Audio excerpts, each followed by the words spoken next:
Le prince Émile, héritier du royaume de Soleilla, était connu pour son orgueil. Une violente dispute avec sa sœur, la princesse Iris, l'avait laissé ronger par la colère. Iris, douce et généreuse, avait simplement suggéré qu'il partage ses jouets avec les enfants du village. Pour Émile, c'était une insulte à sa dignité royale. Il claqua la porte de sa chambre, son cœur battant de rage.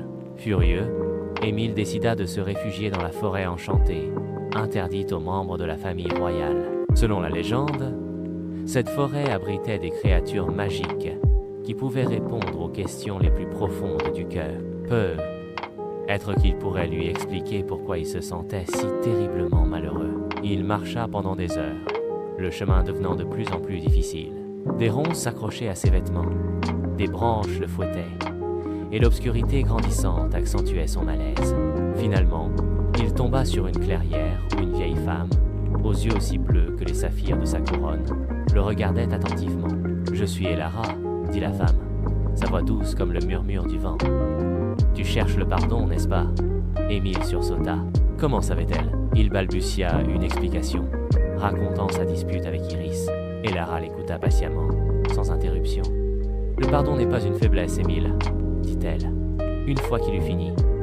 C'est une force, c'est le courage de reconnaître ses erreurs, de surmonter son orgueil et d'offrir une seconde chance. Demander pardon te libère du poids de la culpabilité. Pardonner à autrui te libère de la rancune et de la colère.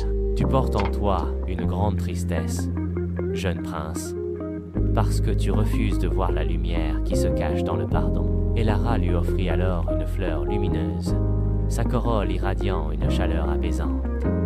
Cette fleur représente le pardon. Elle ne pousse que dans le cœur de ceux qui ont su pardonner et être pardonnés. Elle te montrera le chemin du bonheur.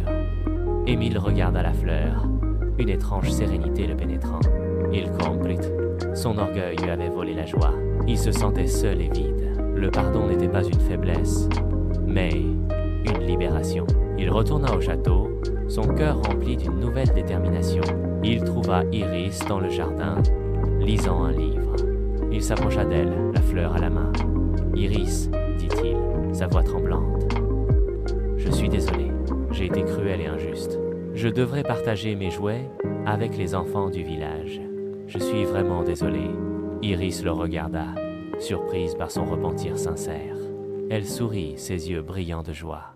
« Je te pardonne, Émile, » dit-elle, le prenant dans ses bras. Ce soir-là, Émile partagea ses jouets avec les enfants, et le bonheur qu'il ressentit était bien plus précieux que toutes les richesses du royaume. Il avait découvert la vraie valeur du pardon, une valeur qui brillait plus fort que les saphirs de sa couronne.